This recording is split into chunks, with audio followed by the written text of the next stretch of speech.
मैं Anil Suthar zero mathematics classes में आप लोगों का हार्दिक अभिनंदन करता हूं। आज इसके अंदर क्या होगा, +1 का एक टॉपिक है कॉम्प्लेक्स नंबर समिश्र संख्या। ये अपने पास इसके अंदर क्या डिप्लोमा पॉलिटेक्निक है उसके सेमेस्टर फर्स्ट के अंदर आने वाला टॉपिक है और इसके ऊपर क्वेश्चन उसके अंदर क्या बहुत ज़्यादा ईजी पूछे जाते हैं। तो थोड़ा सा अगर आपको बेसिक जानकारी है तो इससे रिलेटेड जो क्वेश्चन होंगे आपके कभी भी पेपर के अंदर के गलत नहीं होंगे। तो साथ साथ इसके अंदर क्या वो इसकी क्लास भी मैं इसके अंदर का स्टार्ट करने जा रहा हूँ।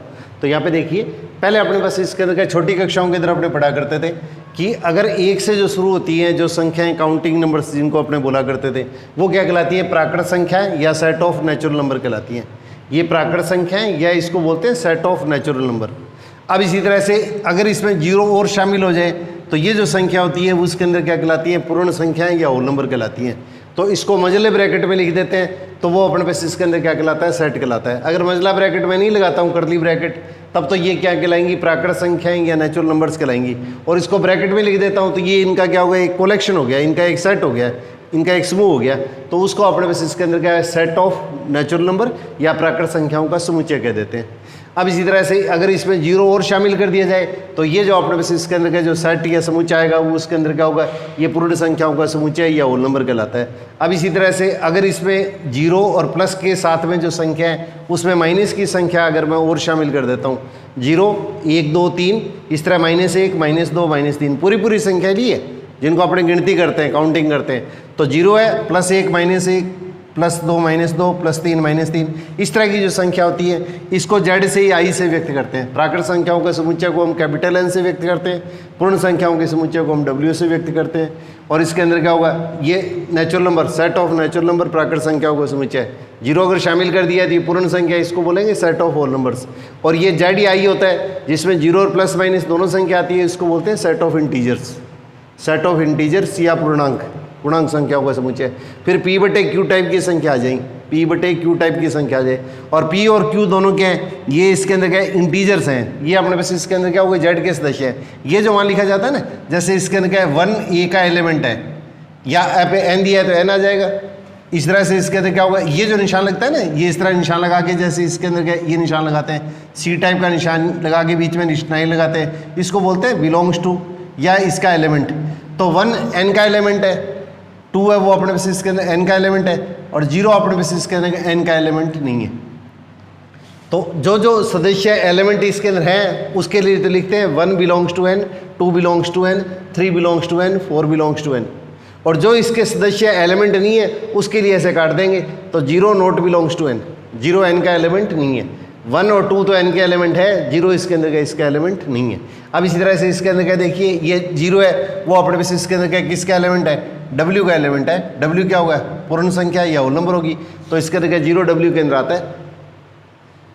अब इसी तरह से अगर माइनस की संख्या दे दी है तो -1 आ गया, तो -1 है वो इसके अंदर क्या W के अंदर नहीं है, तो -1 है उसके अंदर क्या Z का तो एलिमेंट है, Z का तो सदस्य है, परंतु इसका एलिमेंट नहीं है। तो ये जो निशान आता है ये इसके अंदर इसको बिलोंग्स टू या एलिमेंट बोलते हैं। तो P/Q टाइप की संख्या है, P और Q दोनों क्या है, ये अपने इसके अंदर क्या Z के सदस्य हैं। इसका मतलब ये इंटीजर है, इसका मतलब ये P और Q का मान इनमें से कोई भी मान हो सकता है। Z के जो एलिमेंट दे रखे 0 + - इसमें से कोई मान हो सकता है, परंतु इसके अंदर क्या P और Q दोनों क्या होने चाहिए, इंटीजर होने चाहिए, इसमें से इसके सदस्य होने चाहिए। और एक कंडीशन है कि नीचे वाली जो संख्या वो 0 नहीं होनी चाहिए, ऊपर वाली संख्या 0 हो सकती है, नीचे वाली संख्या 0 नहीं होनी चाहिए। इसका मतलब P का मान इनमें से कोई भी मान हो सकता है, परंतु इसके अंदर क्या Q का मान है उसके अंदर क्या 0 नहीं होना चाहिए। Q का मान 0 को छोड़ के अगर प्लस का मान या माइनस का कोई भी मान हो सकता है। P का मान तो इसमें से कोई भी हो सकता है, 0 + - में से, परंतु इसके अंदर क्या नीचे वाला Q का मान है उसके अंदर क्या होगा, 0 को छोड़ के इसके अंदर क्या कोई भी मान हो सकता है। इस प्रकार की जो संख्या होती है, इस प्रकार के जो नंबर्स होते हैं उसको हम बोलते हैं परिमेय संख्या या सेट ऑफ रेशनल नंबर। ये अपने इसके सेट ऑफ रेशनल नंबर। अब देखिए, जिन संख्याओं का स्क्वायर रूट अपने नहीं निकाल सकते, जिन संख्याओं का स्क्वायर रूट वर्गमूल अपने नहीं निकाल सकते, वो जो संख्या होती है वो अपरिमेय संख्या या इरेशनल नंबर कहलाती है। ये चीज़ अपने पास 9th 10th के अंदर पढ़ चुके हैं अपने। जैसे इसके अंदर क्या पाई होता है वो अपने पास इसके अंदर क्या होगा, ये अपने पास इसके अंदर क्या होगा, पाई है वो इसके अंदर का इरेशनल नंबर है। ये इंपॉर्टेंट है, ये अपने को थोड़ा ध्यान रखना है। तो इसके अंदर क्या पाई है वो अपने पास इसके अंदर का इरेशनल नंबर है। तो जिन संख्याओं का स्क्वायर रूट वर्गमूल नहीं निकाल सकते वो हमारे पास इसके अंदर क्या कहलाती है, अपरिमेय संख्या कहलाती है। और परिमेय और अपरिमेय। परिमेय को तो हम क्या बोलते हैं, रेशनल बोलते हैं, परिमेय संख्या को तो रेशनल बोलते हैं, और इरेशनल नंबर है वो अपरिमेय संख्या को बोलते हैं। तो परिमेय और अपरिमेय सारी टाइप की जो संख्या होती है ये इसके अंदर क्या कहलाती है, वास्तविक संख्या कहलाती है। ये वास्तविक संख्या है या इसको रियल नंबर बोलते हैं। तो ये सेट ऑफ रियल नंबर, ये इसको आर से व्यक्त करते हैं, ये इसके अंदर क्या सेट ऑफ अपने बेसिस के अंदर रियल नंबर कहलाता है। अब आपका जो टॉपिक है देखिए ये स्टार्ट होने जा रहा है। पहले आप लोगों को बेसिक आउटलाइन दी थी इस टॉपिक तक पहुंचने के लिए कि आपने बस इसके अंदर क्या कॉम्प्लेक्स नंबर या समिश्र संख्या होती क्या है। अगर कोई भी संख्या है, जैसे आपने बस इसके अंदर कह दिया जाता है कि आपको कोई भी एक ऐसा सर्कल खींचना है जिसकी रेडियस माइनस में हो, तो ये तो संभव ही नहीं है। तो जो चीज़ संभव नहीं है वो सिर्फ कल्पना की जा सकती है, वो चीज़ अपने सिर्फ इमेजिन की जा सकती है। तो इसके अंदर क्या है, अगर आपने इसका माइनस की कोई भी संख्या है, जैसे -1 है, तो इसका जो वर्गमूल है वो अपने पास इसके अंदर क्या होगा, ये अपने पास क्या ज्ञात करना संभव नहीं है। इसका मतलब कोई भी संख्या ऐसी नहीं है जिसका स्क्वायर करें तो अपने उसका -1 आए। कोई भी ऐसी वास्तविक संख्या नहीं है, कोई भी ऐसा रियल नंबर नहीं है कि जिसका स्क्वायर करें तो अपने पास मान है उसके अंदर क्या नेगेटिव आता है। अपने को पता है कि कोई भी संख्या ली आपने प्लस है या माइनस है, उसका स्क्वायर हमेशा क्या आएगा, पॉजिटिव आएगा। अपने को पता है इसके अंदर क्या होगा, कोई भी संख्या है चाहे प्लस की है चाहे माइनस की है, उसका स्क्वायर करेंगे तो क्या आएगा, पॉजिटिव आएगा, और जीरो का स्क्वायर क्या आएगा, जीरो आएगा। तो ये सबसे इंपॉर्टेंट स्टेप है, ये अपने को सबको ध्यान होना चाहिए, ये नोट भी कर लीजिएगा आप लोग। तो एक्स स्क्वायर है वो इसके अंदर क्या होगा, ये इसके अंदर क्या होगा, किसी भी नंबर का स्क्वायर हमेशा 0 और 0 से बड़ा होता है। और ये इसके अंदर क्या है, 4 ऑल का मतलब समस्त मानों के 4 ऑल रियल नंबर्स। तो सभी वास्तविक संख्याओं के लिए ये इसके अंदर क्या होगा, किसी भी संख्या का स्क्वायर हमेशा 0 और 0 से बड़ा होता है, ये नेगेटिव नहीं होता है। तो मान लीजिएगा अपने पास क्या -1 है, तो किसी भी संख्या का स्क्वायर माइनस में नहीं आएगा। इसका मतलब ये अपने पास मान सिर्फ हम कल्पना कर सकते हैं, इमेजिन कर सकते हैं। तो -1 का जो वर्गमूल होता है इसको बोलते हैं आइटा, IOTA। ऐसे लिखा तो ऐसे जाता है आइटा टाइप, इस तरह से आई लगा के छोटा और इस पर बिंदी लगा देते हैं, इसको बोलते हैं आइटा। तो -1 का जो स्क्वायर होता है उसको बोला जाता है अपने पास इसके अंदर कितना होगा, आइटा। अब इसी टाइप से ये -2 ले लिया और उसका रूट ले लिया, तो इसका मतलब 2 का वर्गमूल दिया गया और -1 का वर्गमूल कितना हो गया, ये आइटा हो गया। अब इस टाइप से -4 का वर्गमूल ले ले, तो इसके अंदर क्या होगा, 4 का वर्गमूल तो क्या होगा, 2 हो गया, और -1 का वर्गमूल, इसका मतलब ये 4 गुणा -1 हो गया, तो 4 का वर्गमूल तो 2 हो गया, और -1 का वर्गमूल अपने पास इसके अंदर का आइटा आ जाएगा। इसको आइटा बोलेंगे, IOTA, आइटा। ये अपने पास इसके अंदर का जो मान आएगा वो अपने पास इसके अंदर के इस तरीके से लिखा जाएगा।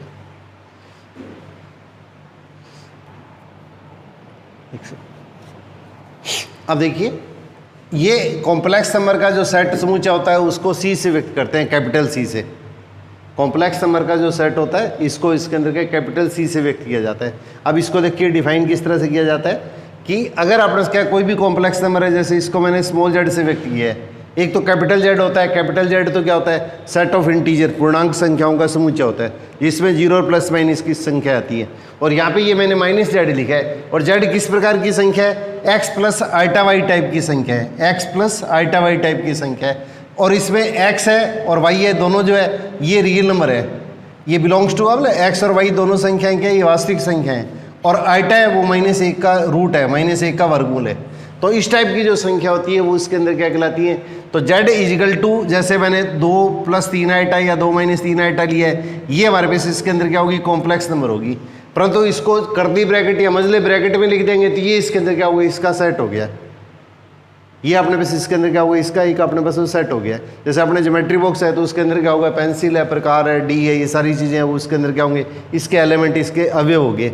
बैक के अंदर क्या अलग अलग सब्जेक्ट की अपने बुक्स आती है तो वो इसके एलिमेंट हो गए। और पूरा हुआ गया वो अपने पास इसके अंदर क्या सारी बुक है, उसके अंदर क्या वो उसका कलेक्शन हो गया, उसका समूह हो गया, वो अपने आप में क्या होगा, एक सेट को रिप्रेजेंट करेगा। जैसे इसके अंदर क्या होगा, ये जैसे ए अपने पास क्या कोई सेट लिख रहा है तो इंग्लिश अल्फ़ाबेट है, उसके अंदर क्या होगा, इसके वोवल्स स्वर का समुच्चय ले लिया है, तो स्वर के अंदर कौन से होंगे, इंग्लिश अल्फ़ाबेट के अंदर AEIOU, तो ये अपने पास क्या होगा, सेट हो गया। तो ये अपने पास इसके अंदर क्या होगा, एक सेट या समुच्चय को व्यक्त करता है। तो अपने पास अलग से इसके अंदर का सेट के बारे में दिया नहीं है, तो इसलिए बेसिक आपको छोटी छोटी चीज़ें जिनकी आप जानकारी आपके लिए अनिवार्य है वो आप लोगों के साथ में इसके अंदर का मैं शेयर करता जा रहा हूँ, ताकि आपको टॉपिक के अंदर के कहीं भी क्वेश्चन के अंदर कन्फ्यूजन नहीं रहे। तो Z क्या है, ये स्मॉल z है, x plus iota Y type की टर्म है, और x और y तो क्या है, रियल नंबर वास्तविक संख्या है। और आइटा वो -1 का रूट है, -1 का वर्गमूल है। तो इस प्रकार की जो संख्याओं का जो समुच्चय बनेगा वो जो समुच्चय होता है ये इसको सी से व्यक्त करते हैं, उसको बोलते हैं सेट ऑफ कॉम्प्लेक्स नंबर। तो ये तो क्या होगा, कॉम्प्लेक्स नंबर समिश्र संख्या होगी और ये समिश्र संख्याओं का अपने पास इसके अंदर क्या होगा, समुच्चय हो गया। अब 1 मिनट के लिए देखिए, जैसे मैंने z = x + i लिया है, z = x + i लिया, ये बहुत ज़्यादा इजी टॉपिक है, थोड़ा सा भी अगर ध्यान से करेंगे तो इस पर क्वेश्चन कभी भी गलत नहीं होता है, बहुत ज़्यादा डिटेल के अंदर आपके नहीं है। मतलब कुछ चीज़ें इसके अंदर क्या होगा, अपने पास का जो आपका जो सिलेबस है पुरानी किताब के अंदर का, जो राजस्थान बोर्ड के अंदर जो सीनियर में सिलेबस लगता था उस पर बेस्ड अपने पास टॉपिक है, उसके अंदर आपके ऐड किए गए। और लास्ट ईयर जो फर्स्ट सेमेस्टर उसके अंदर क्या होगा, इस तरह के क्वेश्चन बड़े क्वेश्चन में पूछे भी गए हैं।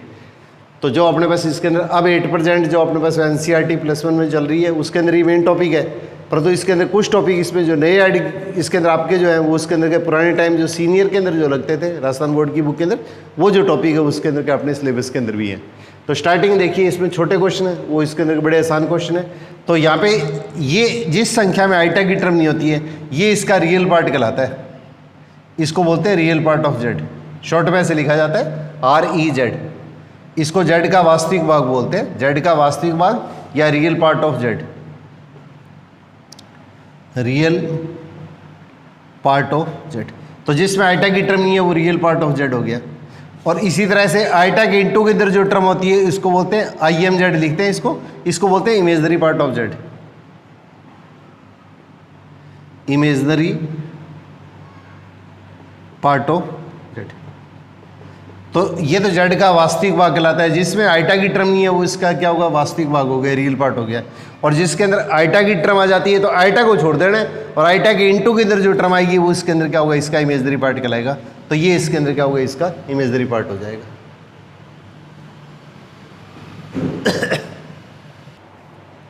अब देखिए मैंने अलग अलग टाइप से इसके अंदर क्या कुछ समिश्र संख्या है, ये कॉम्प्लेक्स नंबर लिए। तो यहाँ पे देखिए जेड है वो अपने उसका कॉम्प्लेक्स नंबर या समिश्र संख्या है। इसको ऐसे लिखेंगे, रियल पार्ट REZ का होता है real part of Z, Z का वास्तविक भाग। तो जिसमें आइटा की टर्म नहीं है वो इसका रियल पार्ट हो गया। यहाँ पे इसी तरह से देखिए इस क्वेश्चन के अंदर क्या होगा, रियल पार्ट ऑफ जेड कितना हो गया, ये जो क्वेश्चन है उसके अंदर रियल पार्ट ऑफ जेड कितना हो गया। इसको कॉम्प्लेक्स नंबर को मैं जेड से ही व्यक्त कर रहा हूँ, तो यहाँ पे इसके अंदर कितना होगा, 5 हो गया। ये जो चीज़ आएगी इसके अंदर क्या होगा, रियल पार्ट ऑफ जेड कितना हो गया, जिसमें आइटा की टर्म नहीं है तो इसके अंदर कितना होगा, -1। ये मैंने सब क्वेश्चनों के अंदर ये लिया है। और इस डायग्राम के अंदर ये अपने इसके अंदर क्या होगा, जो क्वेश्चन है इसमें रियल पार्ट ऑफ जेड कितना होगा, √2। संख्या चाहे रूट में है चाहे बिना रूट के अंदर आए तो ये अपने इसके अंदर क्या रियल नंबर होगी।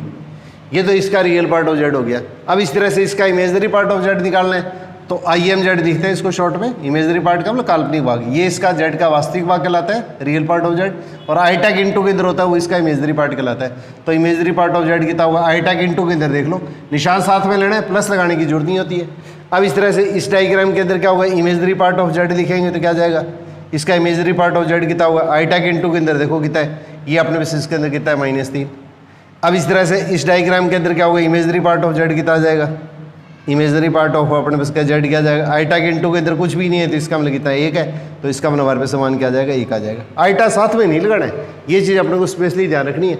और इस तरह से इसके अंदर क्या होगा, इमेजनरी पार्ट ऑफ जेड अपने पास क्या क्वेश्चन के अंदर कितना आ जाएगा, ये अपने बेसिस के अंदर क्या होगा, ये 5 हो जाएगा।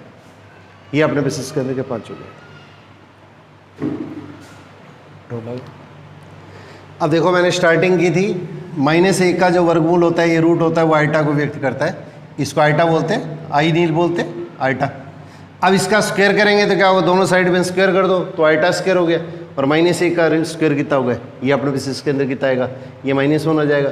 अब इस तरह से इसकी पावर फिर स्क्वायर कर देंगे तो आइटा स्क्वायर की स्क्वायर तो क्या होगी, आइटा 4 होगी। और -1 का स्क्वायर क्या होता है, 1 होता है। तो ये 2 इंपॉर्टेंट रिजल्ट है, ये अपने को थोड़ा सा स्पेशली याद रखना है। आइटा स्क्वायर क्या होता है, -1 के इक्वल होता है। आइटा की पावर अपने उसका 4 आती है तो इसके अंदर क्या होगा, ये अपने पास इसके अंदर का जो मान आता है वो अपने पास इसके अंदर का 1 4 के, आइटा की पावर 4 1 के इक्वल होता है। अब इसी टाइप से अगर अपने को आइटा क्यूब का मान पूछ लिया जाए तो इसके अंदर क्या लिखेंगे, आइटा स्क्वायर इंटू आइटा। अब आइटा स्क्वायर अपने को पता है कि -1 होता है और -1 इंटू आइटा, तो ये इसके अंदर क्या होगा, माइनस आइटा के इक्वल हो गया।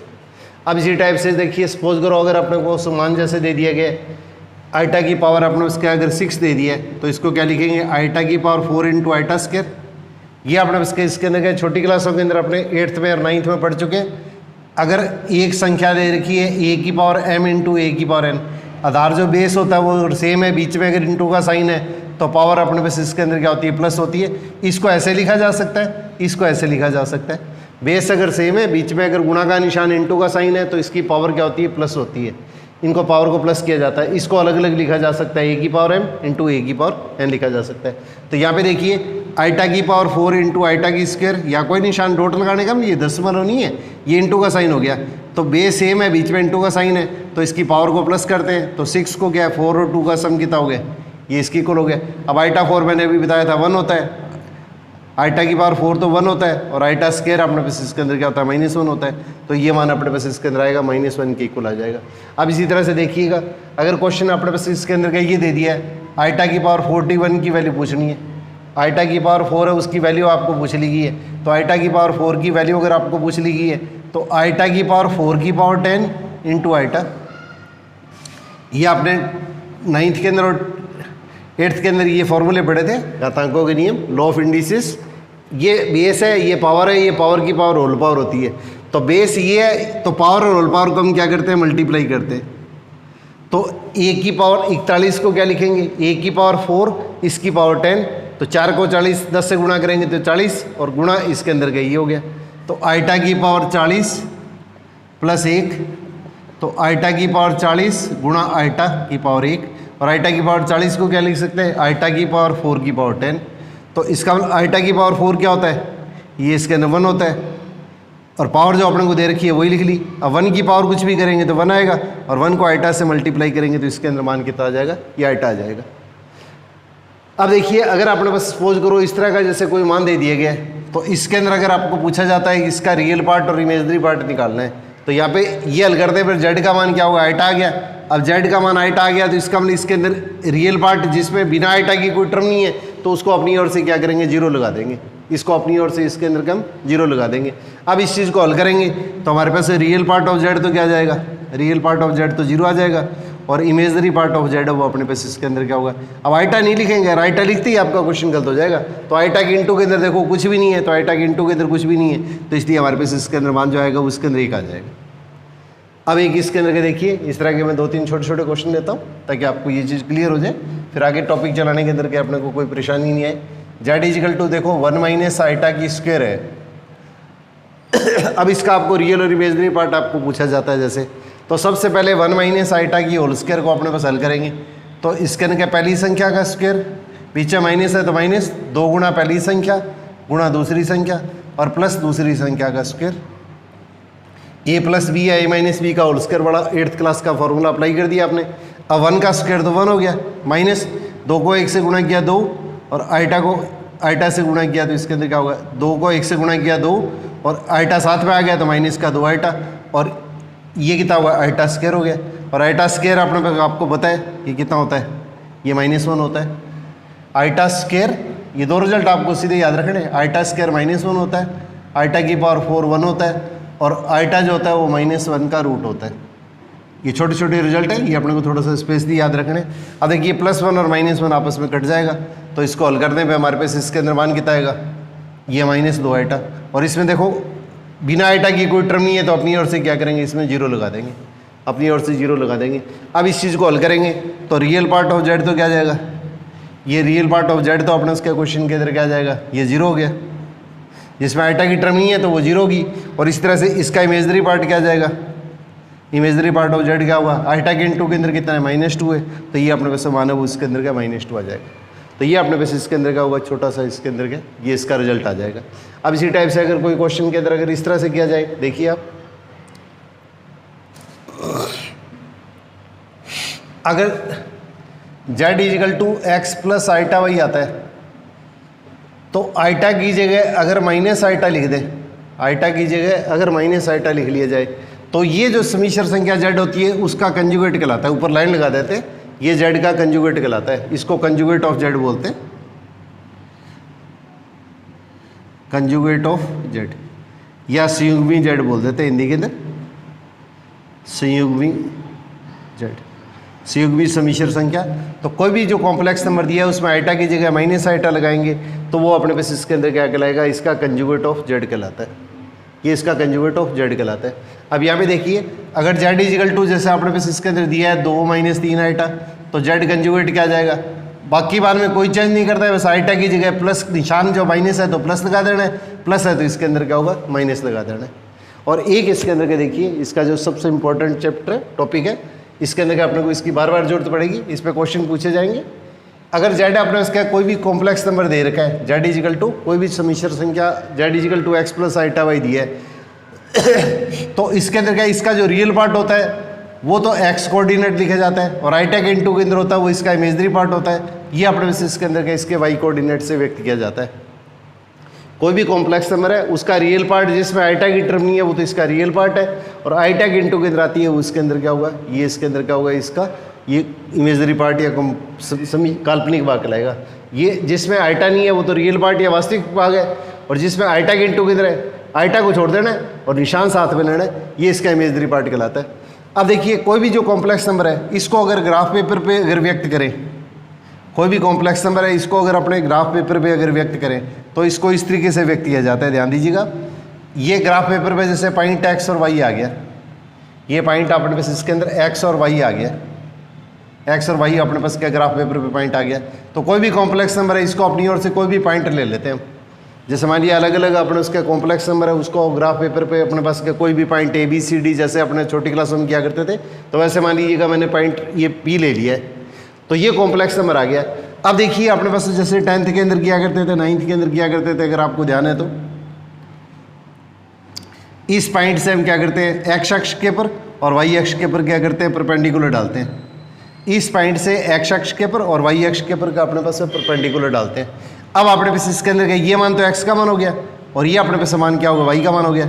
इसका मतलब ये जो ओरिजिन मूल बिंदु है जिस पे एक्स अक्ष वाई अक्ष एक दूसरे को काटते हैं, ये ओरिजिन या मूल बिंदु कहलाता है। तो इस पॉइंट से इसके पर जो परपेंडिकुलर डालेंगे तो ये तो एक्स की डिस्टेंस होगी, और ये डिस्टेंस जो आएगी वो इसके अंदर क्या वाई की डिस्टेंस होगी। अब ओरिजिन से इस पी पॉइंट की डिस्टेंस ले लीजिएगा, तो ओरिजिन से पी पॉइंट की जो डिस्टेंस लेंगे तो ये देखो पाइथागोरस थ्योरम आ गई, इसमें परपेंडिकुलर डाला है तो ये क्या होगा, समकोण त्रिभुज हो गया, राइट एंगल।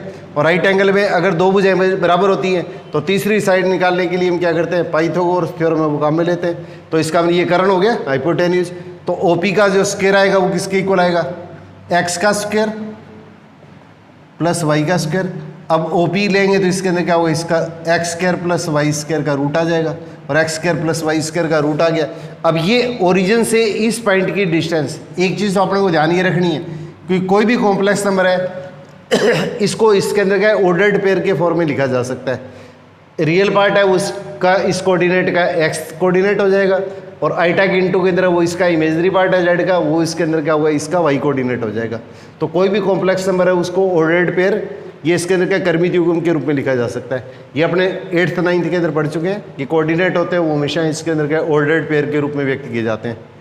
तो अपने पास इसके अंदर क्या होगा, एक्स कोऑर्डिनेट वाई कोऑर्डिनेट लिख दिए। अब अपने पास इसके अंदर क्या इस पॉइंट, ये जो अपने पास क्या जो कॉम्प्लेक्स नंबर जो मैंने जेड लिखा है इसको मैंने ग्राफ पेपर के ऊपर पॉइंट पी से लिख दिया है। तो ओरिजिन से मूल बिंदु से इस पॉइंट की जो डिस्टेंस होती है इसको हम लिखते हैं मॉडुलस जेड। ये जेड का मॉडुलस कहलाता है, मॉडुलस ऑफ जेड। तो इसका मतलब हमारे पास ओपी जो है वो अपने पास इसके अंदर क्या मॉडुलस ऑफ जेड हो जाएगा।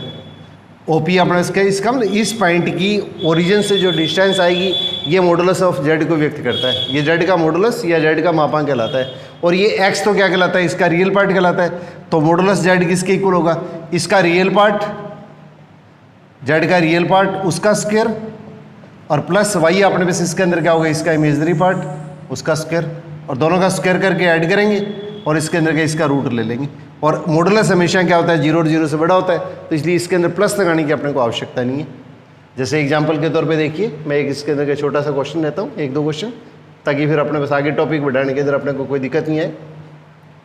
ये आपका इसके अंदर क्या होगा, इसका बेसिक इंट्रोडक्शन है कॉम्प्लेक्स नंबर का।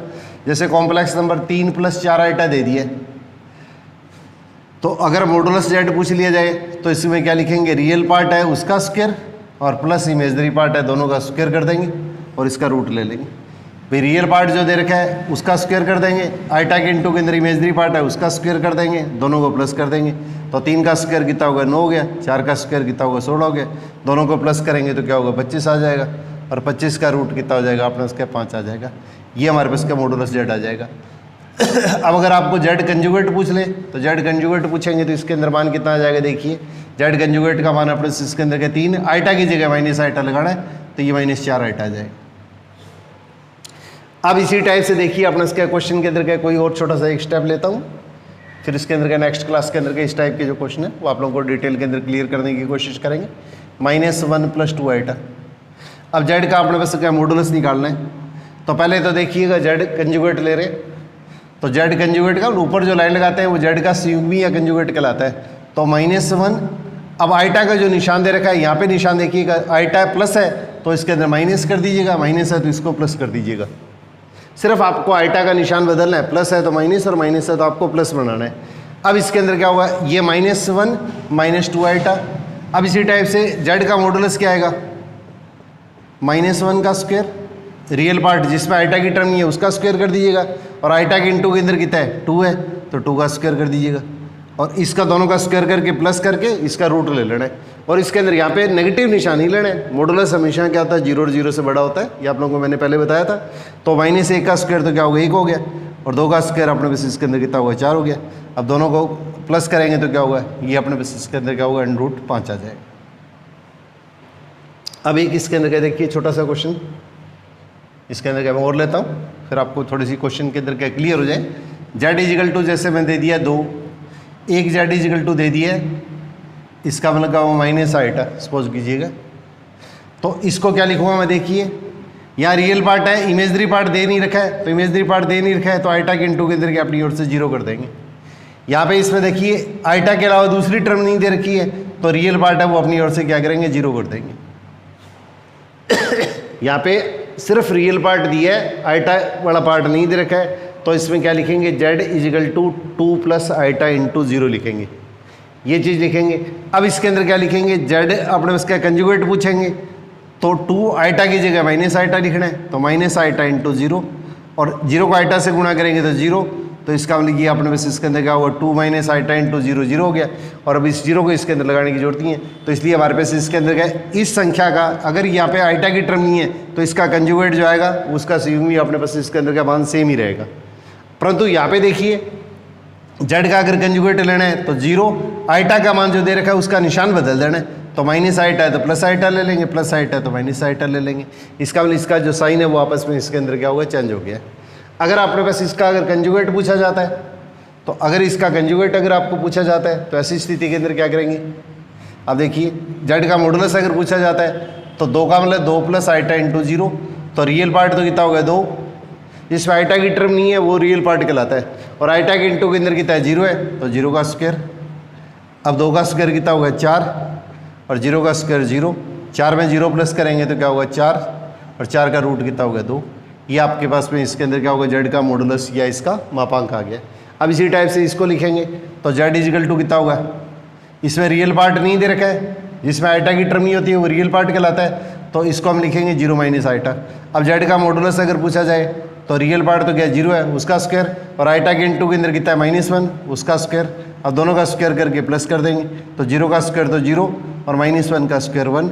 अब 0 में 1 प्लस करेंगे तो 1, 0 में 1 प्लस करेंगे तो 1, और 1 का रूट अपना उसका प्रश्न के अंदर क्या आ जाएगा, ये 1 आ जाएगा।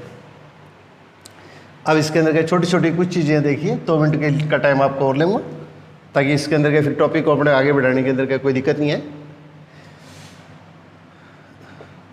अब देखो जैसे मैंने ये जैसे मान लिया z =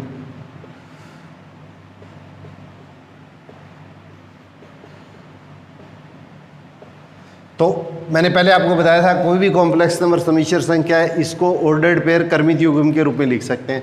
तो रियल पार्ट है वो तो इसके अंदर क्या होगा, इसका एक्स कोऑर्डिनेट होगा, और आइटा के इंटू के अंदर क्या -4 है वो इसका इमेजरी पार्ट होगा। तो एक्स कोऑर्डिनेट है वो तो जेड का कहलाएगा, रियल पार्ट कहलाएगा, और आइटा के इंटू के अंदर वो इसके अंदर क्या होगा, इसका इमेजरी पार्ट कहलाएगा। अगर ये मान देंगे, अगर आपको ये मान पूछा जाता है तो पहले तो ये संख्या लिख लेंगे, फिर ये जो वाई कोऑर्डिनेट है उसके साथ में आइटा लगा देंगे। अब इसी टाइप से इसको क्रमित युग्म या ऑर्डर्ड पेयर के फॉर्म में क्या लिखेंगे, इस कॉम्प्लेक्स नंबर को, ये इसके अंदर रियल पार्ट तो क्या हो गया 4 हो गया, और आइटा के इंटू के अंदर कितना है 5 है, तो ये इसका इमेजरी पार्ट हो गया, ये इसका इमेजरी पार्ट हो गया। अब इस तरह से कॉम्प्लेक्स नंबर जेड दिया है तो इस चीज़ को क्या लिखेंगे रियल पार्ट तो कितना होगा 2 हो गया, और आइटा के इंटू के अंदर कितना है -1 है, तो -1 अपने पास इसके अंदर क्या होगा, इसका इमेजनरी पार्ट हो गया। अब अगर इसका उल्टा दे दिया जाए, सपोज कीजिएगा आपको कोई भी कॉम्प्लेक्स नंबर जैसे इस तरह से दे दिया है कि 2 - 3 या z = -1 + 2, इस टाइप से मान दे दिया गया है। अब ऐसी स्थिति के अंदर अपने पास क्या z का मॉडुलस पूछ लिया जाए, तो इसके अंदर क्या लिखेंगे, ये 2 रियल पार्ट वैसे वैसे, और y कोऑर्डिनेट है उसके अंदर क्या होगा, इसके साथ में आइटा लगा देना आपको। ऐसे ही यहाँ पे z = क्या लिखेंगे, ये कर्मित युग्म है, ये जो छोटा निशान आता है ना ब्रैकेट, इसको कर्मित युग्म या ऑर्डर्ड पेयर बोलते हैं। तो ये इसके अंदर सॉरी ये कॉमा आएगा इसमें, तो -1, और ये y कोऑर्डिनेट है उसके साथ में आइटा लगा दीजिएगा, ब्रैकेट हटा दीजिएगा। x कोऑर्डिनेट है वो तो रियल पार्ट हो गया z का, और ये इसके अंदर क्या होगा, z का जो y कोऑर्डिनेट है वो इसके अंदर क्या होगा, इसका इमेजनरी पार्ट हो गया। अब अगर आपको z का मॉडुलस पूछेंगे तो दोनों में देखिए, तो रियल पार्ट तो कितना है 2 इसका स्क्वायर, और प्लस इमेजनरी पार्ट कितना है -3 इसका स्क्वायर। अब इसको आप हल कर लीजिएगा, तो 2 का स्क्वायर 4 -3 का स्क्वायर 9, तो दोनों को प्लस करेंगे 13 का वर्गमूल अपने निकाल नहीं सकते, तो इसका आंसर आपको इसी रूप में छोड़ देना है। अब इसी टाइप से देखिए यहाँ पे रियल पार्ट कितना है -1 इसका स्क्वायर, प्लस इमेजनरी पार्ट कितना है 2 उसका स्क्वायर, दोनों का स्क्वायर करके प्लस करना है, पूरे का रूट लेना है। तो -1 का स्क्वायर तो 1 हो गया, 2 का स्क्वायर अपना कितना हो गया 4 हो गया, दोनों को प्लस करेंगे तो क्या होगा 5 का रूट अगर निकलता है तो ठीक है, नहीं तो आप आंसर आप इसी रूप में छोड़ के क्वेश्चन के अंदर आपका ये आंसर लिख देंगे। तो ये इसके अंदर क्या हुआ, सबसे पहले आपको इसके अंदर बेसिक जो इंट्रोडक्शन है कॉम्प्लेक्स नंबर का वह मैंने आप लोगों के साथ में शेयर किया है। अब इसके बाद में इसके ऊपर बनने वाले जो अच्छे क्वेश्चन है, तो ये छोटे छोटे बेसिक कॉन्सेप्ट आप लोगों को इसके अंदर का मैंने क्लियर कर दिए। तो इसके अंदर क्या होगा, नेक्स्ट जो क्लास है वो अपने उसके जो मैं बढ़ाऊँगा उसके अंदर क्या होगा, आपको इसके अंदर का अच्छी तरह से इसके अंदर के सारे कॉन्सेप्ट क्लियर करते हुए आगे बढ़ेंगे। तो इसके अंदर का सबसे बड़ी चीज़ है मैथमेटिक्स, इसके अंदर का वो सीखने के लिए अपने पास आपको कंटिन्यूटी की ज़रूरी है। अगर बीच में कोई भी क्लास मिस करते हैं तो उस स्थिति के अंदर क्या होता है, हो सकता है कि इसके अंदर का कोई इंपॉर्टेंट टॉपिक है उसके अंदर हमारे पास इसके अंदर क्या होगा, आपसे इसके अंदर का ये छूट जाए, तो उसके अंदर का आगे वाले क्वेश्चन को अपने को समझने के अंदर आप लोग को इसके अंदर का परेशानी आए। तो मैं बार बार इसके अंदर का आप लोगों से इसके अंदर का रिक्वेस्ट करता हूँ कि अपने आपके फ्रेंड सर्कल के अंदर का इस चीज़ को शेयर करें, ताकि इसके अंदर का वो भी इस चीज़ का लाभ ले पाए, और अपने इसके अंदर के शिक्षक साथियों से पुनः इसके अंदर का होगा मैं उनके अंदर का उनका आभारी रहूँगा जिन्होंने इसके अंदर के हमारे को इसके अंदर के इतने सपोर्ट किए। तो आप लोगों से इसी पुनः सहयोग की आशा के साथ में ऑल द बेस्ट।